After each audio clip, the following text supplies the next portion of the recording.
Halo, selamat malam Cuan Troopers. Balik lagi ya di T-Talks dari Sukor Sekuritas malam hari ini. Jadi seperti biasa ya setiap hari Selasa malam dan hari Jumat malam kita itu ngobrol dengan influencer di pasar modal ya teman-teman ya. Nah, jadi untuk malam hari ini seperti yang teman-teman sudah perhatikan di Instagram Sukor Sekuritas, kita ada kedatangan Cirita Effendi ya sebagai salah satu influencer pasar modal. Pasti sih teman-teman udah banyak kenal juga ya sama Cirita. Jadi kita beruntung banget malam hari ini berkesempatan untuk ngobrol-ngobrol langsung nih sama beliau. Begitu. Nah, untuk topik malam hari ini kita akan membahas mengenai BI rate ya. Teman-teman pasti udah lihat di berita kalau suku bunga di Indonesia itu naik ya 6%. Dan tentunya bagi kita semua sebagai pelaku pasar modal pasti kan bertanya-tanya ya apa impactnya ke market begitu. Nah jadi ini adalah satu kesempatan buat teman-teman kalau misalnya ada pertanyaan ya seputar topik kita atau mungkin juga bisa bertanya langsung mengenai saham-saham yang sedang kalian pegang begitu ya, atau mungkin saham-saham yang sedang kalian lirik begitu, atau mungkin saham yang ingin kalian lepas, boleh banget ya. Jadi kalian langsung aja tulis di comment sectionnya kira-kira saham-saham apa aja yang mau ditanyakan, boleh banget. Nah di sini juga buat teman-teman kalau misalnya ada yang belum punya akun RDN di Sukor Sekuritas bisa buka di eform.sukorsekuritas.com ya, di komen yang udah di pin begitu. Ya, jadi jangan lupa bertanya teman-teman di comment section atau di question box ya. Oke, tanpa panjang lebar coba kita invite dulu Rita. Ya.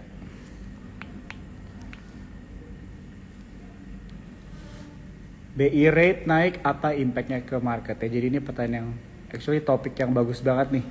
Karena akan ada banyak pertanyaan tentunya dari teman-teman semua, dari saya juga ya mengenai apa dampaknya ke market kita atau bahkan ke sektor juga bisa ya teman-teman ya, ditanyakan sektor-sektor apa aja yang terdampak nih dengan kenaikan. Oke. Halo, Halo, Cerita. iya malam Jo. Selamat malam, Ci. Apa kabar? Baik. So this is first time ya kita live Iya, bareng nih karena live bareng. biasanya kalau nggak terakhir kan sama Daniel banyak kan. Iya, Ya betul. seneng banget deh bisa live sama Jo. Iya, Karena biasa ketemu pas di event-eventnya Sukor aja nih. betul, betul, betul. Udah dari dari 1 tahun. Kayak aku udah kenal Cirita dari 1,5 tahun lalu sih. Cuma baru Iya, kali ini aja kita berkesempatan untuk ngobrol-ngobrol bareng. iya. Jadi, Ci, sebelum kita mulai, aku mau say thank you dulu ya untuk waktunya yang udah diluangkan buat Sukor Sekuritas malam hari ini ngobrol-ngobrol nih sama Cuan Troopers dan semua teman-teman yang nonton malam hari ini. Thank you juga untuk Jo, Iya. mau kita maksudnya kita mau ngobrol-ngobrol hari ini. Nah, Terus thank you juga untuk Sukor yang udah invite untuk kita bisa sharing mengeducate teman-teman semua di sini. iya. Oke. Ci, ini suaraku aman ya, Ci ya? Kedengeran ya? Aman, cuman emang nggak terlalu kenceng sih, tapi oke sih. Oke. Kalau misalnya kurang kenceng, coba aku lepas ini aja kali ya, sebentar ya. Ini aja, Mana Kak. earphone-nya? Halo? Nah, Gini aja ya? ini lebih kenceng sih. Oke, Iya, gini aja deh kalau gitu. Oke. lebih Berarti lebih ini saatnya beli earphone kenceng. yang baru nih. Ntar cari Oke. cuan langsung dibeliin. Oke, Ci, jadi mungkin kita langsung ngobrol-ngobrol aja kali ya. Soalnya banyak pasti teman-teman Cuan Troopers nih yang udah nggak sabar pengen tahu nih insight-nya dari cerita apa, dan tentunya kan kita kalau TikTok itu kan diskusinya ringan aja Ci ya, karena memang Benar. udah malam juga Iya. gitu kan. Jadi cuma kasih sedikit update aja lah ya buat teman-teman Mm-mm. kita semua yang nonton mengenai topik yang sudah kita tentuin bareng-bareng nih gitu kan. Jadi Iya. memang topik kita buat malam hari ini adalah mengenai BI rate nih yang naik begitu ya. Kayaknya teman-teman Iya. Cuan Troopers yang mantau berita udah tahu lah ya, BI rate itu naik 6% begitu kan. Tapi Mm. the big question itu impact-nya apa nih ke pasar modal. Nah, tapi sebelum kita masuk ke topiknya, aku mau nanya dulu nih sama Cirita. Jadi kan kalau misalnya hari ini IHSG hampir 1% ya Cia naik ya. Iya, Tapi hari kalau ini untung misal rebound. ya, tapi kalau misalnya kita lihat 5 hari terakhir itu sebenarnya masih minus hampir dua Benar, persen begitu kan. benar, Nah, ini benar. pertanyaan yang aku sering tanyakan ke semua influencers yang aku berkesempatan untuk ngobrol Aji Live. Tanggapannya apa nih kalau misalnya dari Cirita mengenai market kita sekarang? Boleh di-share sama teman-teman Cuan Troopers. Iya, untuk market memang banyak sekali kejutan. Pertama, ya pastinya topik kita hari ini, tiba-tiba BI Rate di luar dugaan naikin suku bunga for the first time sejak Januari 2023. Jadi ini benar-benar kayak agak kagetin sih ya. Satu itu, kemudian nanti kita akan ngobrol lebih lanjut tentang BI Rate nanti. Jadi abis itu ternyata ada plot twist daripada pasangan capres dan cawapres, terutama sih cawapresnya sih. Jadi kayak, wah kita udah antisipasi si A, kita udah beli saham-sahamnya, terus ternyata yang war si B gitu kan. Nah itu banyak sekali plot twist yang kayak, oh kok begini gitu. Memang sempat udah kedengeran bahwa calon itu sebenarnya nggak jadi si A. Makanya aku sempat kasih berita ke grup di CLC bahwa oh ini akan ada 3 calon nih. Jadi yang udah beli sahamnya tolong direalisasikan cuannya, jangan sampai ternyata keluarnya nggak sesuai harapan, nanti kita susah jualannya. Biasa kan Iya, gitu kan. iya. Cuman mungkin ada yang tetap bertahan, tetap pengen cuan lebih gede. Nah, ternyata pas keluar beritanya cukup surprise ya, ada juga yang kayak ya yang kecewa juga sih sebenarnya. Loh kok begini Iya. gitu. Jadi itu yang mungkin membuat market kita ini kemarin nggak enak, dari regional Hmm, juga nggak enak mungkin ya, ya, sih. efek dari perang yang terjadi di Timur Tengah itu kan membuat Hmm, harga oil tinggi juga membuat inflasi, dan inflasi itu membuat US itu nggak akan menurunkan suku bunga dalam waktu dekat. Jadi kemungkinan suku bunga akan stay high for a longer period daripada hmm, yang kita expect. hmm. Nah itu juga mungkin akhirnya membuat dampak ke rupiah. Rupiah itu mungkin dampak dari diperkirakan ini kan suhu politik agak sedikit menghangat. Jadi Hmm. biasalah kalau ada hangat-hangat, ya asingnya kabur duluan, asingnya jualan, rupiahnya melemah. Rupiah melemah ke level yang hampir mencapai 16.000 ya. Jadi kayak angka-angka psikologis gitu sih. Jadi itu membuat mungkin itu yang membuat keputusan daripada kita punya Gubernur BI untuk menaikkan suku bunga, karena dengan menaikkan suku bunga diharapkan bisa meredam harga rupiah yang bergejolak. Memang ini sangat mengejutkan karena daripada Bloomberg punya survei, hanya satu ekonom yang prediksi bahwa kali ini suku bunga akan naik Hmm. dari 31 loh. Jadi 30-nya itu prediksi tidak naik gitu loh. Kan kaget ya, makanya nah itulah yang membuat market itu ya kayak boleh dibilang bertubi-tubi. Udah kemarin marketnya nggak jelas, kayak oilnya udah tinggi, tiba-tiba oh koreksi, orang pada mungkin buang posisi di komoditi, besoknya di naik lagi. Jadi banyak sekali kayak kejutan-kejutan, terus marketnya memang kecenderungannya emang nggak terlalu rame sih, Ya. karena mungkin mencermati uh, dinamika politik yang terjadi, karena kan nunggu-nunggu ya ini gimana, dan mungkin kita juga udah dengar rumor-rumor bahwa memang ya biasalah namanya mau masuk tahun politik itu pasti akan ada yang namanya suhu yang meninggi, Hmm. karena suhu tinggi orang cenderung jualan dulu deh, stay cash gitu. Jadi itu yang membuat market juga agak sepi. Karena agak Ya. sepi, yang jualan tetap ada, karena mungkin ada kewajiban harus jualan. Jadi marketnya itu yang membuat market dalam seminggu ini kurang begitu nyaman ya Hmm. untuk kita trading kan. Dan IHSG sendiri hari ini baru balik ke 68 6806.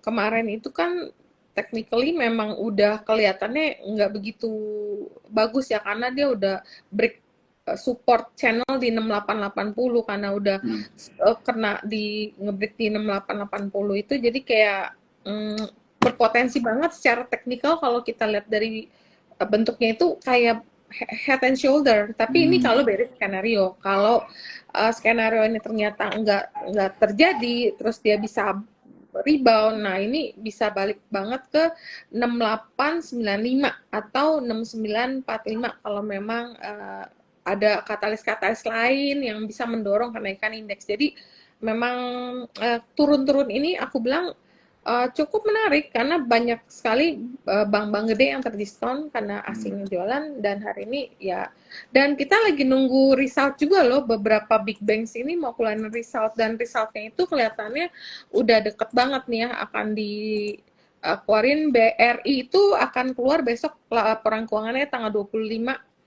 sekitar jam 4 sampai jam 5 sore itu laporan keuangan BRI akan keluar, dan kayaknya tadi udah dikasih hint deh bahwa kelihatannya akan lumayan oke.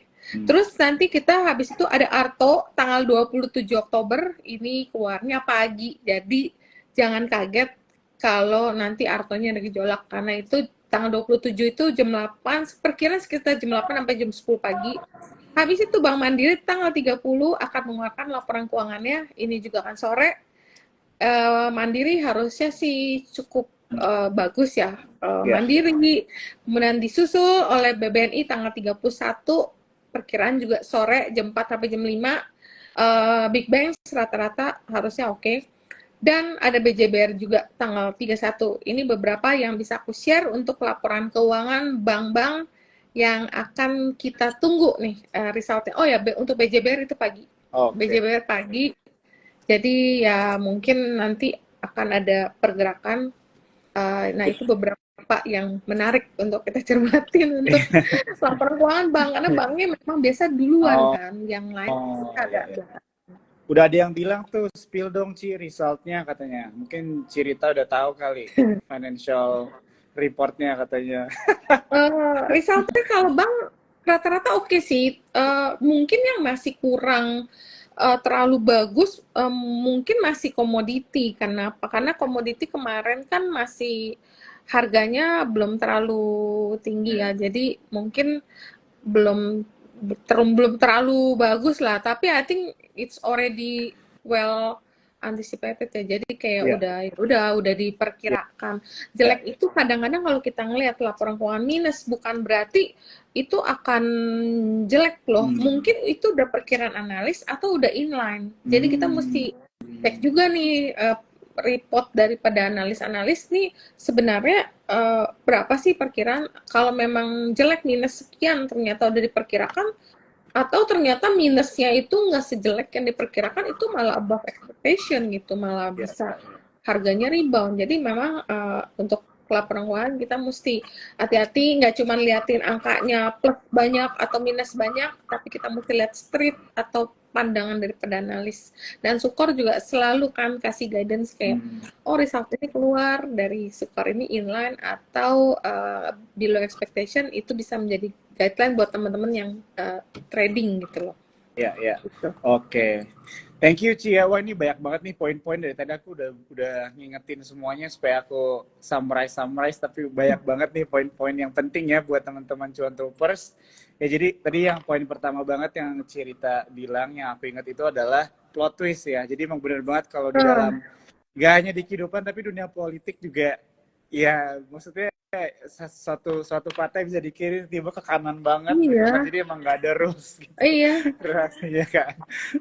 Dan masih banyak loh yang kayak on denial, kayak ini kayaknya enggak deh, sampai tadi tau nggak ada yang keluarin kayak tulisan, nanti yang datang tanggal sekian ternyata kode namanya sama T, aku sampai ketawa deh. Banyak yang masih on denial. Ya, jadi itu ya salah satu penting juga. Jadi buat teman-teman cuan troopers ya, bagaimana melihat polemik lah ya, politik juga bisa berdampak ya Ci ya sama istilahnya pasar modal gitu ya, Iya. dengan sentimen-sentimen yang berputar. Dan juga satu hal lagi yang aku mention, ini ada yang bilang cerita habis ulang tahun ya. Oh, iya kemarin Selamat ulang di tahun Ci. tanggal tanggal hoki. Tanggal Oh hoki itu tanggal iya, apa? disclaimer kan nih Ci, hoki nih. Iya. Kan Oke. dianggap hoki karena itu kan kayak angkanya nggak terputus. Jadi kayak Oh, gitu oh, katanya. oke. Ya Ci, semoga sehat selalu ya, sukses terus untuk di tahun yang baru ini juga ya Ci ya. Amin. Selamat Thank ulang you. tahun. Doa Oke. yang sama untuk semua teman-teman juga.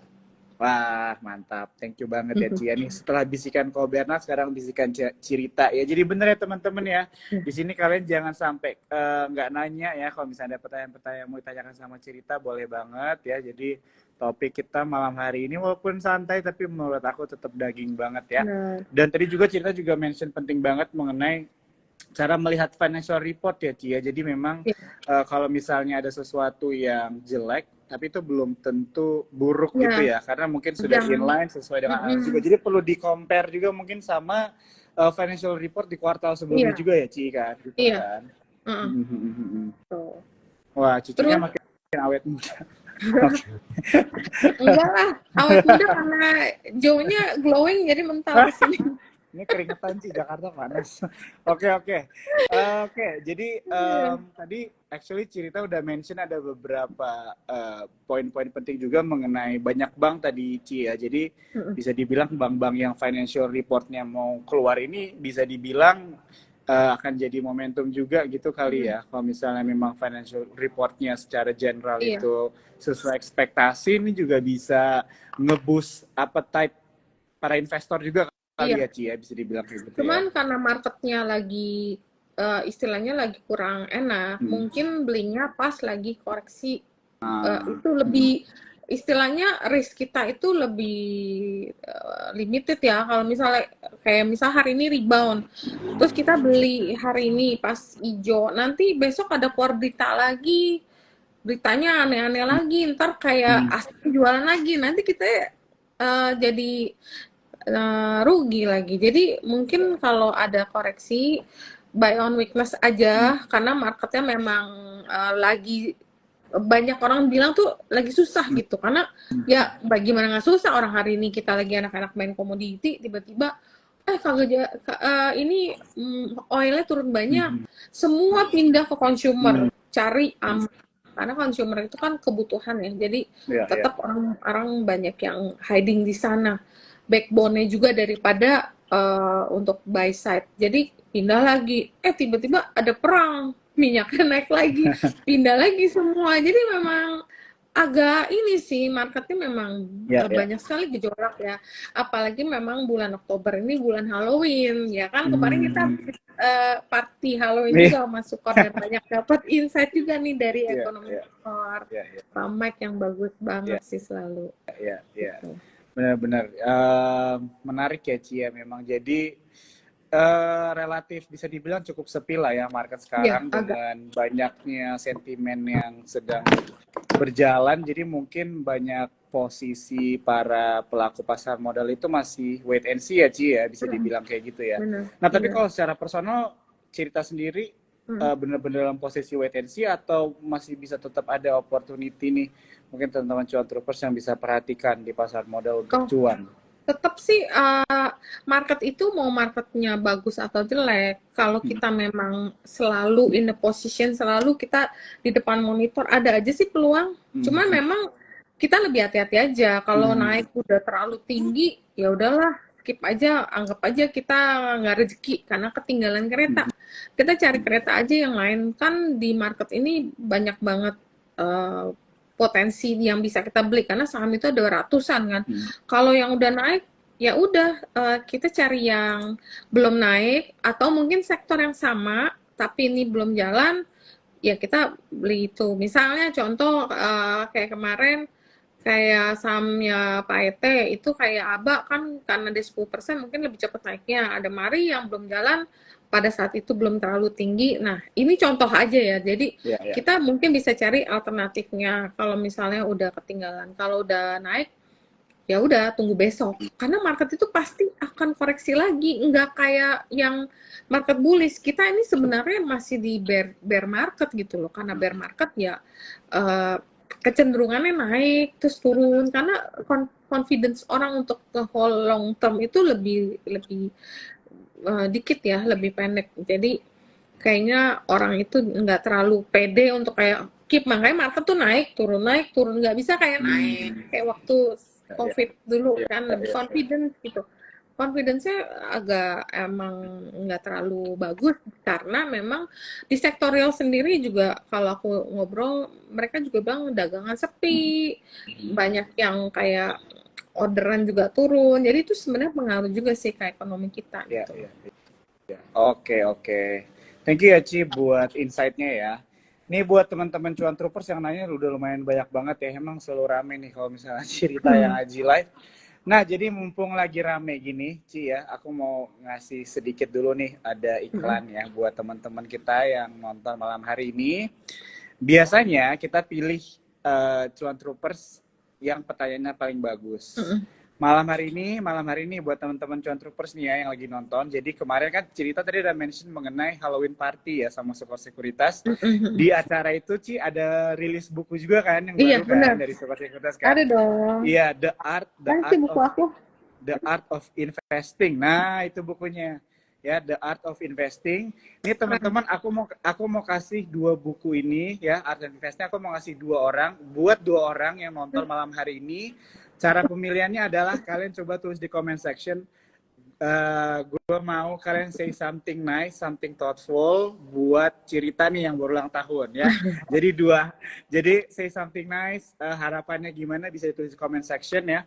Nanti dari dua orang yang komen akan kita pilih untuk mendapatkan buku Art of Investing. Hanya dua orang aja ya, tapi jangan lupa Sukor Sekuritas di tag ya di story kalian, Sukor Sekuritas sama cerita juga boleh Ci Iya, ya, IG-nya ya boleh. di tag ya. Iya, Oke, kita thank lanjut lagi you. ya Ci ya. Iya. Oke, jadi mungkin kita sekarang masuk ke topiknya kali Ci ya. Jadi kita membahas mengenai BI rate, apa impact-nya ke market. Jadi kalau yang dari aku lihat ya Ci ya di TikToks kita, kalau sama Sukor Sekuritas memang pengertiannya investor itu atau tradernya masih berbeda-beda gitu ya, level edukasinya begitu kan. Mungkin bisa nggak Ci dijelasin sedikit dengan cara yang cukup mudah dimengerti, dampaknya market itu korelasinya sama suku bunga itu seperti apa sih kira-kira? Kenapa bisa ada dampaknya ke sektor-sektor di pasar modal dan sebagainya?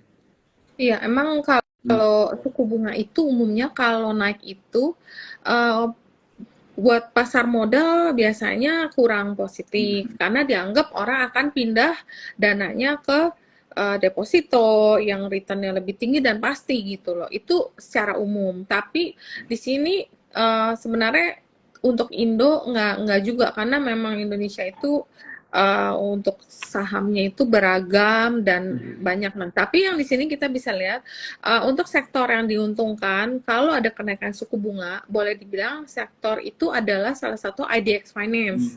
IDX Finance atau perbankan adalah salah satu sektor yang cukup diuntungkan dengan kenaikan suku bunga. Karena dengan naikkan suku bunga, maka akan menaikkan margin dari bunga bersih atau NIM. NIM-nya perbankan itu bisa makin tebal. Karena dia kan istilah dapat return-nya lebih tinggi karena dengan bunga yang lebih tinggi. Terus margin yang keuntungan itu akan meningkat pada saat suku bunga naik. Selain perbankan, mungkin kayak insurance juga itu bisa pokoknya yang ada di IDX Finance itu diuntungkan. Kemudian ada juga IDX non cyclical atau di sini sektor consumer. Sebenarnya consumer itu plus minus.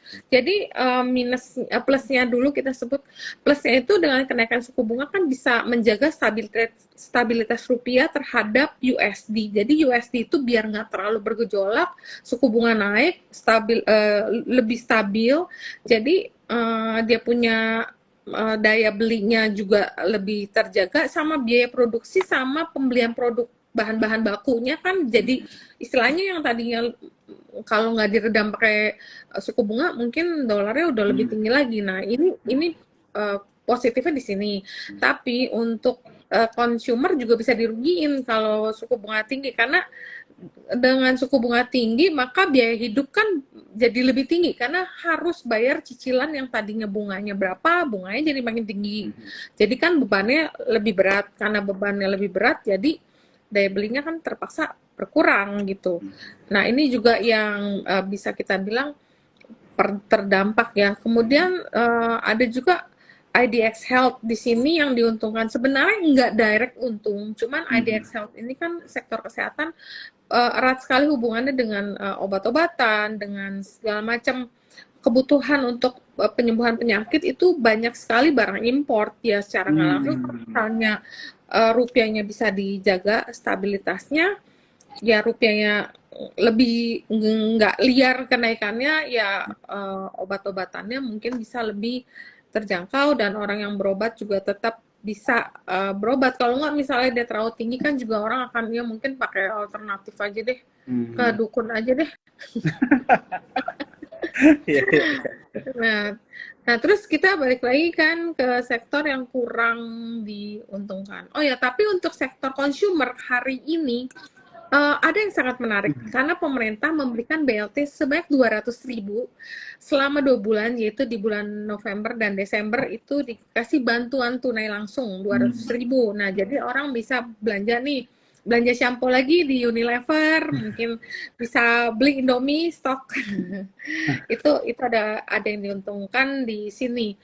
Kemudian yang itu yang tadi yang secara langsung tidak diuntungkan ya udah pasti properti dan konstruksi. Properti karena suku bunga tinggi, orang mau beli nyicil, aduh naik nih, ntar aja deh tunggu turunan aja, karena lumayan kan suku bunganya naik sekian persen, cicilan sekian tahun, lumayan berasa. Kadang-kadang itu membuat orang menahan keinginannya untuk membeli rumah kalau nggak dalam kebutuhan terdesak ya. Dan untuk sektor konstruksi, kebanyakan utangnya itu kan lumayan banyak tuh. Kalau suku bunganya tinggi, beban bunganya akan naik. Jadi itu juga membuat sektor ini kurang positif dengan kenaikan suku bunga. Tapi untuk sektor properti hari ini juga ada kejutan. Ternyata dapat subsidi sebesar 2M untuk PPN-nya ditanggung pemerintah. Jadi 2M 100% sampai Juni tahun depan. Jadi itu jadi ada plus minus. Jadi kayak ada berita negatif di counter nih sama pemerintah. Oh, gue kasih bantuan nih. Jadi nggak usah takut walaupun bunganya naik, PPN-nya kita diskon 2 miliar sampai 2 tahun. Tapi di diskon, tapi untuk pembelian rumah yang di bawah 2M, pajaknya gratis. Bukan diskonnya 2M, bukan. Maksudnya rumah yang di bawah 2M, pajak PPN itu gratis. Sama untuk masyarakat yang berpenghasilan rendah atau kita sebut MBR, itu pemerintah memberikan insentif pengurusan administrasi rumah barunya itu ditanggung 4 juta. Jadi kalau misalnya bayarnya kurang lebih 13 jutaan, disubsidi pemerintah 4 juta, jadi cuma bayar selisih. Jadi memang ada beberapa insentif-insentif yang malam ini dikeluarkan untuk ya mungkin masuk tahun politik ya. Jadi perlu sekali ada yang namanya ya bantuan-bantuan untuk orang-orang yang memerlukan, jadi akan ada simpati, jadi oh ya udah aku milih ini deh gitu. Jadi ya mungkin itu juga yang membuat ini. Dan yang kurang positif juga sektor otomotif, karena kalau suku bunganya naik, kita mau beli motor, aduh bunganya naik nih, ya udah nanti dulu deh pakai motor yang ada dulu. Nah itu juga bisa indirectly impact, walaupun mungkin nggak terlalu signifikan karena naiknya kan sebenarnya nggak terlalu gede ya. Terus sama sektor tech.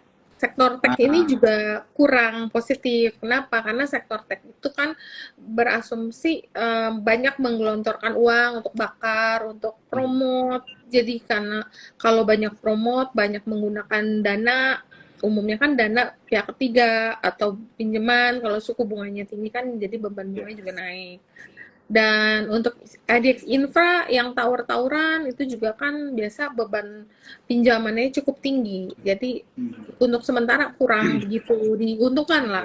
Mungkin itu beberapa sektor yang langsung terdampak ya secara langsung. Mungkin ada sektor lain yang netral, mungkin kayak cyclical kayak MSIN atau MAPI itu kan ada di cyclical MAPI ya sebenarnya tersangkut daya beli juga sih. Cuma kan MAPI kan middle up. Jadi kalau ya naik-naik dikit nggak berasa lah orang ininya.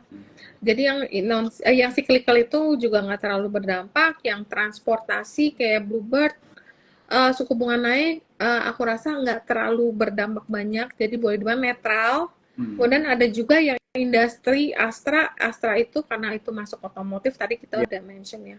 Jadi itu ada sedikit terdampak, tapi ada juga IDX Basic yang dimana sekarang market cap-nya dipimpin oleh Aman dan kedua itu TPIA dan Barito. Ini sebenarnya kalau suku bunga naik sih menurut aku nggak banyak berdampak sih karena Aman itu kan lebih ke sektor kayak apa ya namanya gue jadi lupa deh sebutnya komoditi jadi nggak sampai yang kayak terdampak banget sih mungkin ya rupiahnya jadi sedikit menguat itu aja sih lebih ke sana sih mungkin terus yang infra itu tadi kan yang ada Mitratel ada tower-toweran tapi yang di sini yang menarik dari sektor infra ternyata sekarang nomor 1 market cap-nya dipegang sama brand. Itu aja sih. Ya. Wah, jadi kalau misalnya dari yang Cirita mention semua tadi itu secara umum memang banyak terdampak ya sektor-sektor ya. Gitu kan walaupun level-levelnya berbeda-beda gitu kan terdampaknya ada mungkin yang benar-benar terdampak atau mungkin ada yang tidak sama sekali yang tidak secara langsung begitu kan tapi secara general memang mungkin terdampak ya dengan kenaikannya suku bunga. Nah ini menarik banget sih. Aku juga sebenarnya mau nanya juga nih tadi kan kita sempat ngobrol-ngobrol juga ya seru mengenai pemilu juga Ci. Ini di luar topik sedikit sih cuma penasaran juga nih. Terlepas dari sentimen suku bunga kan kita udah bukan mau memasuki kita udah di musim politik lah ya bisa dibilang sekarang kan. Nah itu kira-kira Cirita percaya nggak atau apa ya bisa dibilang yakin nggak ada sektor-sektor yang diuntungkan begitu dengan musim pilpres. Nah tapi sebelum Cirita jawab ini aku mau ingetin ya sekali lagi ya teman-teman banyak banget nih yang udah mulai masuk ya tadi.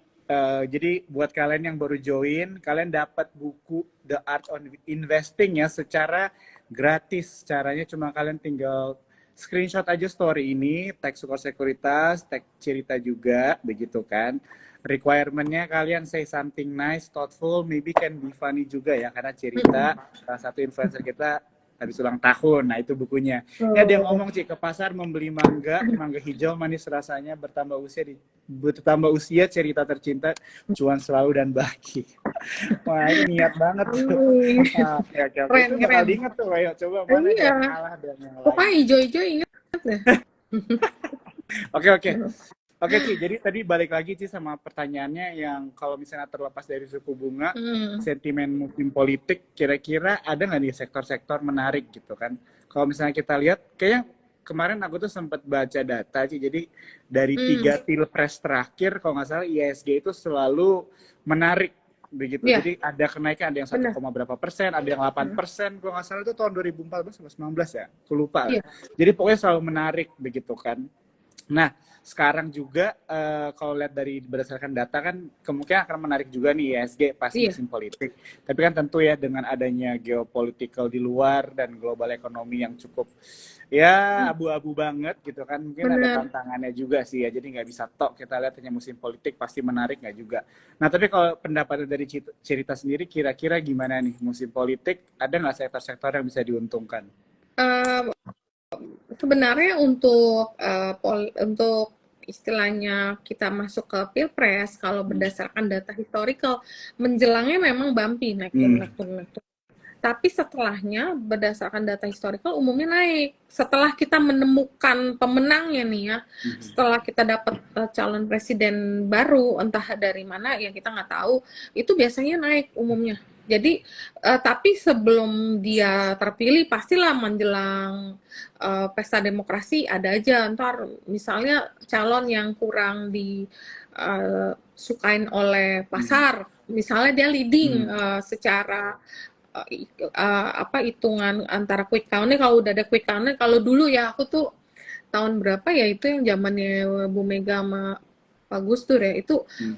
kita nih lagi trading terus lagi quick count gitu, jadi lagi dihitung, Bu Mega mimpin, wah langsung pada klien aku pada beli beli beli sampai kita diserbu datang ke ruang giling tuh minta sampai order, karena kan dulu masih by phone Iya. kan, jadi mereka tuh udah nggak sabar kalau ngorder di gallery itu kelamaan, datang kita diserbu, beli ini beli, tapi pasti yang dibeli itu pasti blue chip umumnya, Hmm. blue chip dulu lah, karena asing itu akan masuk kan di blue chip dulu, jadi kalau mau aman pasti blue chip dulu. Terus kalau misalnya untuk sektor lain pastinya banking dulu sih, karena the biggest market cap itu Iya, iya. banking, apalagi kalau bankingnya ada koreksi. Mhm. Dan aku rasa juga untuk result untuk banking rata-rata cukup bagus.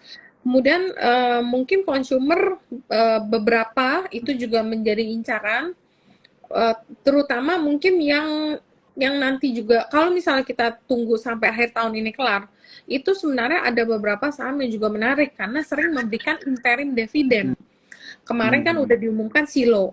Biasa habis Silo nanti diumumin tuh Unilever. Unilever itu sering banget bagi interim dividen. Nah, itu juga sering kali orang tuh beli di akhir tahun untuk nungguin interim dividennya, selain karena faktor tahun politik juga ya, karena ini kan masuk consumer. Kemudian ada juga BCA itu juga sering memberikan interim dividen sekitar November sampai Desember, kisaran bulannya sekitar segitu.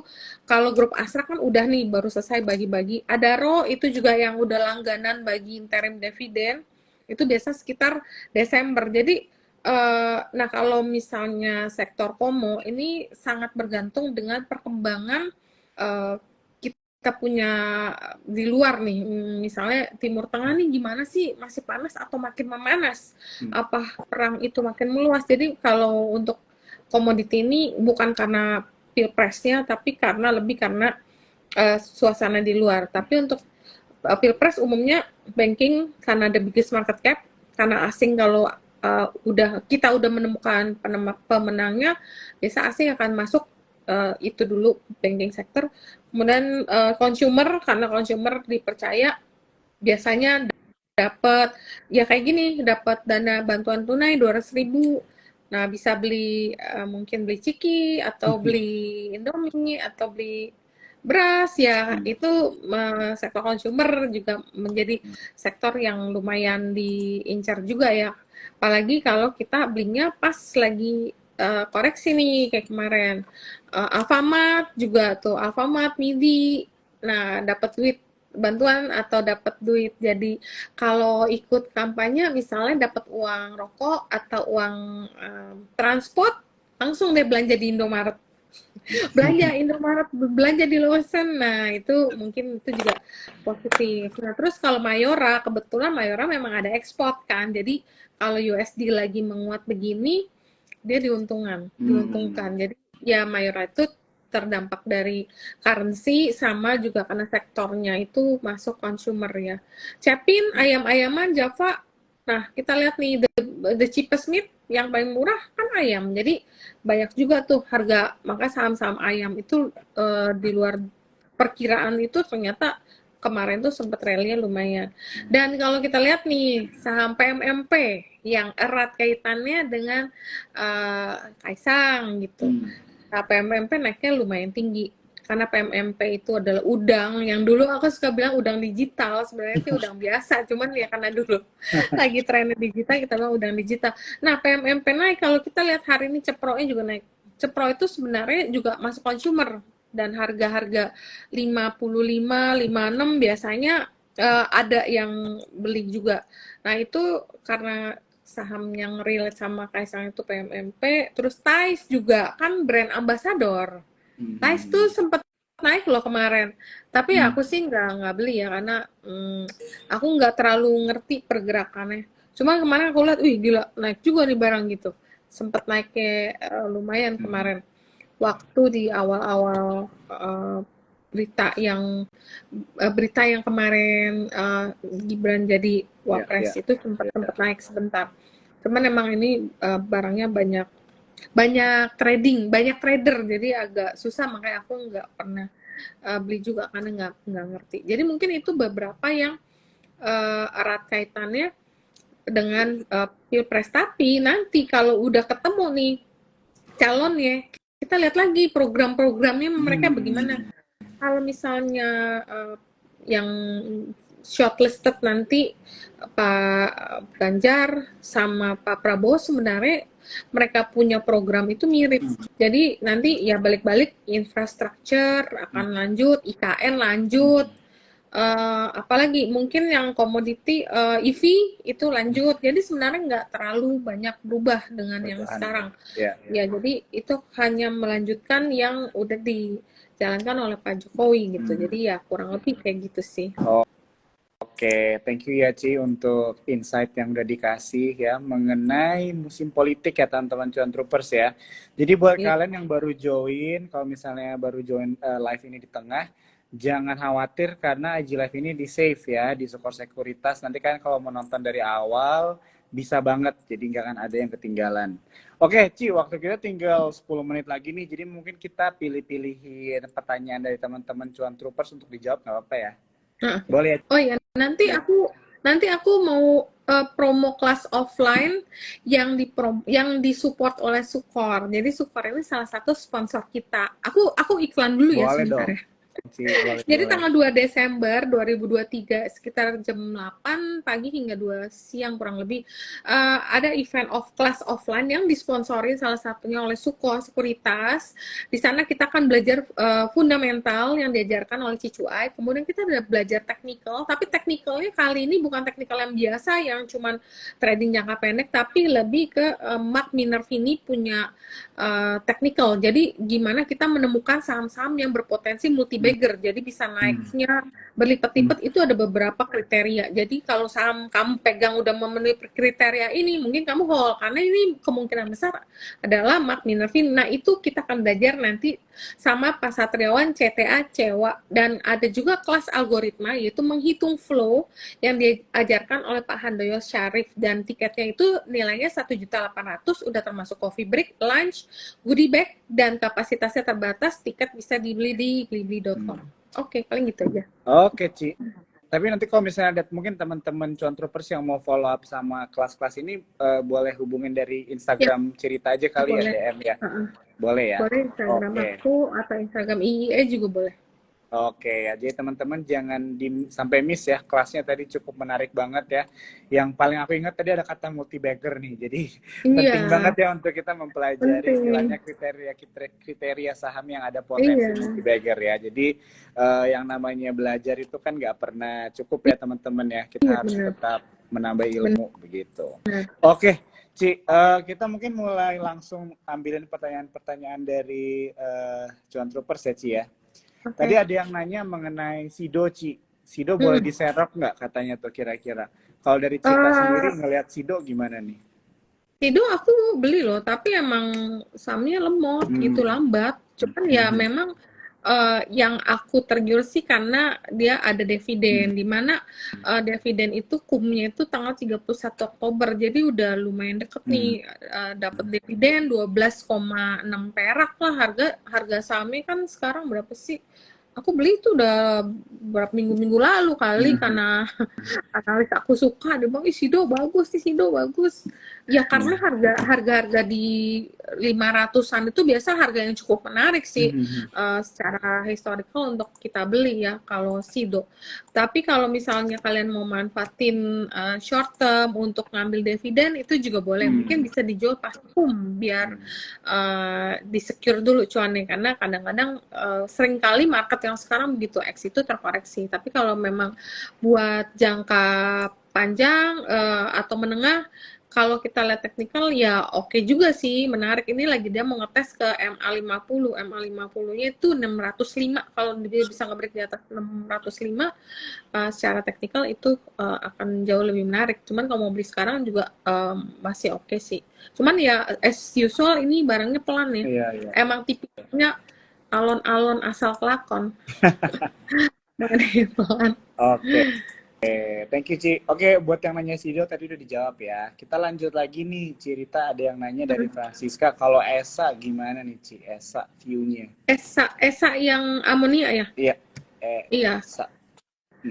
ESA itu sebenarnya cukup menarik karena sebenarnya ESA itu akan sempat ada rumor, cuman aku belum tahu kapan diumumkan. ESA itu akan mengumumkan dia bangun pabrik amonia baru yang bekerja sama rumornya sama Raja. Jadi kapan diumumkan ini belum tahu. Tapi biasanya kalau harga-harga sekitar 600-an itu harga yang cukup menarik untuk kita beli. Tapi karena marketnya juga lagi gonjang-ganjing, terus kemarin resultnya juga lagi ya karena harga komoditasnya memang turun kan amonianya, jadi kan resultnya nggak terlalu bagus. Nah, kalau misalnya mau beli sekitar di bawah 700 biasanya harga yang cukup menarik untuk dibeli. Dan dimana harga amonia kan juga ngikut ya, kalau komoditinya naik dia juga ikut naik.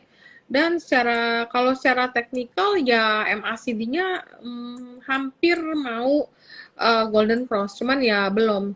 Cuman kalau misalnya buat trading juga biasanya sekitar 675, 680, ntar naik 700 lebih itu bisa jual kalau short term. Swing. Itu lumayan sih buat trading. Kalau misalnya sabar, kalau misalnya harga komoditasnya terus naik, harga amonianya terus juga ikut naik, itu biasanya bisa jual 800-an. Oke. Thank you Ci untuk jawabannya ya. Tadi udah dijawab yang nanya Esa ya, Francisca. Oke, lanjut lagi nih ada yang nanya Ci mengenai BSDE. Tadi kan kita udah bahas tentang sektornya ya dengan dampak suku bunga. Tapi kalau Ci Rita sendiri ngelihat BSDE mungkin secara sahamnya aja gimana nih?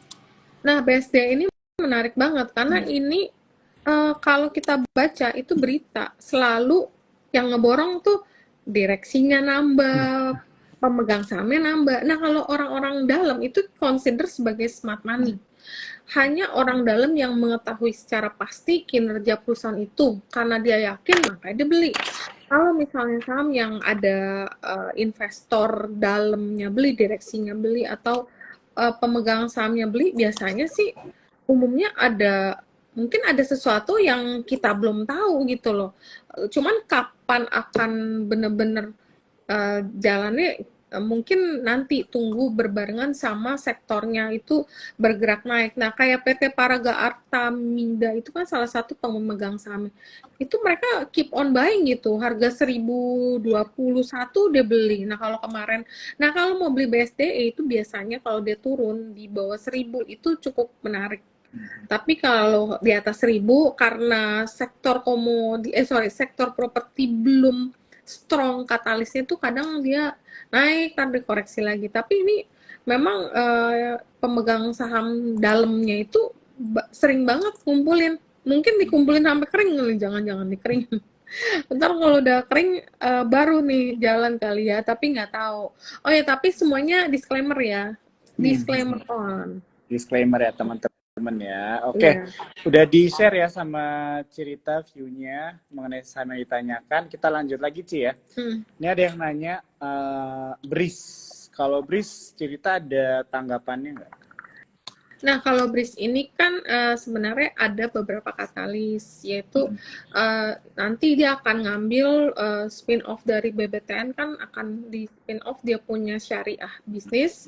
BTN Syariah nanti kan merger ke BRIS, dan BRIS ini mungkin juga salah satu menjadi sektor atau ekonomi syariah menjadi salah satu sektor yang menjadi fokus daripada Pak Ganjar. Dan kalau misal Pak Prabowo itu memang mirip-mirip yang aku udah dapet sih baca ya Pak Ganjar dia punya kayak apa ya, kayak dia punya nanti dia mau kerjain apa, nah itu termasuk ekonomi syariah. Jadi BRIS ini nantinya akan mungkin dapat fokus mendapat banyak untuk dikembangin ke depannya. Jadi sebenarnya BRIS ini cukup menarik. Tapi kalau mau beli BRIS, kalau perhatiin karena marketnya kayak tadi aku bilang Gonjang-ganjing itu kemarin sempat sentuh 14.35 dan waktu menjelang sore dia balik lagi ke atas 15. Jadi kelihatannya kalau di bawah 15 itu ada yang suka nih, ada yang demen, ada yang beliin buy on weakness. Nah, kalau naik karena ya pasarnya masih kayak tadi kita bilang belum terlalu stabil, ntar sekitar 15 lebih, ntar ada yang take profit. Nah, kalau mau beli mungkin di bawah 15 it's a good buy biasanya ya. Nanti kalau ada koreksi-koreksi itu boleh. Tapi kalau nah hari ini kalau kita lihat MACD-nya juga bagus nih. MACD-nya udah motong dia. Oke. Oke, Ci, kita mungkin satu atau dua pertanyaan lagi ya. Kita lihat waktunya juga. Karena udah mau tinggal 2 menit lagi. Ini Ci ada yang nanya nih, menarik. Gia dan GMFI hari ini ARA. Apakah dengan profit Garuda yang besar, is it worth buying for swing? Mungkin tanggapannya mengenai Garuda aja deh, Ci. Gia ini gimana nih? Kalau cerita biar. Kalau Gia itu, aduh, itu karena kenaikannya kan mentok kan masih 10 kan, karena ini ada 3 notasi khusus nih, saham ini ada 3 notasi khusus, jadi equity negatif, dalam pemantauan khusus sama ada masalah di PKPU. Aku nggak begitu suka sama saham yang istilahnya terlalu banyak masalah. Kadang-kadang kan kita keluar meeting, kita nggak depan monitor, jadi agak beresiko untuk risk profile saya untuk beli saham yang istilahnya lagi banyak masalah kayak gini. Tapi kalau misalnya dia lagi terkoreksi jauh, ya di kisaran level-level di bawah 70 mungkin ya, itu mungkin masih bisa kita consider. Tapi kalau dia udah naiknya tinggi, aku rasa sih nggak ya kalau aku sih aku nggak mau beli, walaupun secara teknikal memang ini menarik karena teknikalnya MACD-nya dikit lagi mau golden cross dan hari ini candle-nya hijaunya lumayan hampir nyentuh ke MA50 ya. Cuman ya balik lagi ke risk profile kalian, mungkin kalau yang high risk ini mungkin menarik karena cepat sekali, tau-tau udah ARA gitu kan, sebentar buka nggak lama tau-tau udah ARA aja. Nah, dan harga bawah pun transaksi kecil banget. Ya ini sih mungkin ada story tersendiri terkait restrukturisasi utangnya sama ada kenaikan penumpang sebesar 25% karena menjelang akhir tahun. Biasalah, mau liburan. Oke, thank you banget ya Ci untuk jawabannya. Wah tadi paling suka aku dengar kata-kata risk profile ya. Ini penting ya teman-teman buat kalian semua ya. Jadi di sini kita mungkin membeli saham yang sama tapi kondisi keuangan kita berbeda-beda ya teman-teman ya. Jadi harus disesuaikan dengan kondisi keuangan dan tujuan kalian juga ya. Jangan sampai salah langkah ya. Supaya kalian gak jadinya boncos. Ingat kalau aku sih suka mention dan bilang ke orang-orang bahwa untuk berinvestasi di pasar modal itu adalah about surviving ya Ci ya, nggak cuma hanya cuan ya kan. Banyak orang cuan besar tapi mungkin hanya bertahannya sebentar gitu kan, tapi ada juga orang yang mungkin cuannya nggak besar-besar banget tapi konsisten dan dia survive for a long time. Itu yang teman-teman perlu perhatikan ya, orang-orang yang seperti begitu. Oke Ci, udah jam 9.30, kita udah lewat 1 menit. Actually aku mau say thank you dulu ya buat Cirita untuk waktunya malam hari ini udah nemenin kita Cuan Troopers di sini. Sekali lagi aku juga mau mention happy birthday ya Ci ya. Semoga sehat selalu dan sukses ke depannya. Sampai kita ketemu lagi Ci ya di TikTok selanjutnya. Oke, thank you juga untuk teman-teman yang udah ngucapin. Nggak bisa saya sebut satu-satu karena tadi baik banget. Thank you banget udah ngucapin dan doa yang sama untuk kalian. Semoga selalu sehat dan cuan juga untuk Jo dan Suko juga sukses terus. Siap, thank you Ci ya. Oke, thank you. Selamat malam semuanya. Selamat malam. Bye.